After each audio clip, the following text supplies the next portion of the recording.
नमस्कार, news 18 India के digital page में आप सभी का बहुत बहुत स्वागत। मैं हूं आपके साथ अमन। प्रधानमंत्री नरेंद्र मोदी के अमेरिकी दौरे और उनके भाषण के बाद से भारत की संयुक्त राष्ट्र सुरक्षा परिषद यूएनएससी में स्थायी सदस्यता को लेकर बातचीत तेज हो गई है।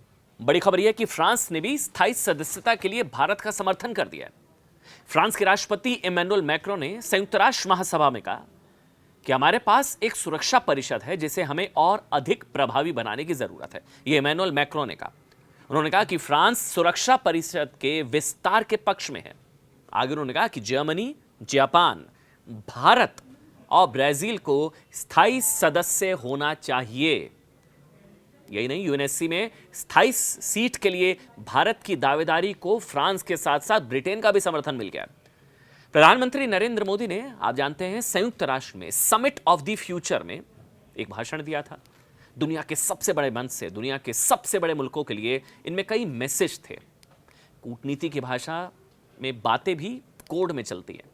मोदी के भाषण में भी यही कोड थे और उन्हें सधे हुए शब्दों में 270 सेकंड के अंदर आतंकवाद का एक्सपोर्ट करने वालों पर उन्होंने कड़ा प्रहार किया।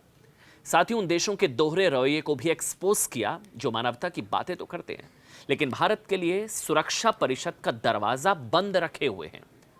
संयुक्त राष्ट्र के मंच से प्रधानमंत्री नरेंद्र मोदी ने बताया कि भारत दुनिया का सबसे बड़ा, सबसे विशाल लोकतंत्र है। एक ऐसी अर्थव्यवस्था है जो टॉप 3 में आने के लिए तैयार है। पिछले कुछ सालों में भारत ने सुरक्षा परिषद की स्थायी सदस्यता के बिना भी ग्लोबल लीडरशिप में एक अहम रोल अदा किया। रूस यूक्रेन युद्ध में दुनिया भी मानती है कि पीएम मोदी ही हैं जो युद्ध रुकवाने की क्षमता रखते हैं। मार्च 2015 में यमन में युद्ध छिड़ने के दौरान अपने नागरिकों को वहां से निकालते समय भारत ने 48 देशों के 1900 से ज्यादा नागरिकों को सुरक्षित बाहर निकाला था। थिंक 20 समूह के मुताबिक भारत दुनिया का इस वक्त अकेला ऐसा देश है, अकेला ऐसा बड़ा देश है जिसका एक ही समय में, देखिए डिप्लोमेटिक बैलेंस को समझिएगा, बैलेंस डिप्लोमेसी, बैलेंस्ड, कि इस वक्त दुनिया में भारत इकलौता ऐसा देश है जिसका एक ही समय में अरब के देशों, अरब के देश इजराइल और ईरान के साथ स्वतंत्र और नजदीकी संबंध हैं। यही नहीं, भारत को विकासशील देशों की आवाज भी माना जाता है। भारत संयुक्त राष्ट्र के संस्थापक सदस्यों में से एक देश है और 8 बार वो भारत संयुक्त राष्ट्र सुरक्षा परिषद का अस्थायी सदस्य रह चुका है। पिछली बार वो 2021-22 में सुरक्षा परिषद का अस्थायी सदस्य बना था।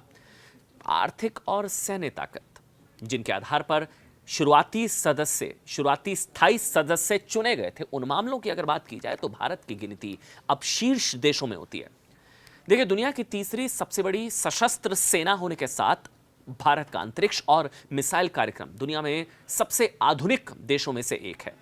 अभी पिछले साल यानी कि 2023 में भारत को 2 शक्तिशाली वैश्विक मंचों G20 और SCO की अध्यक्षता का मौका मिला। G20 आपको याद होगा और SCO की अध्यक्षता का मौका मिला था।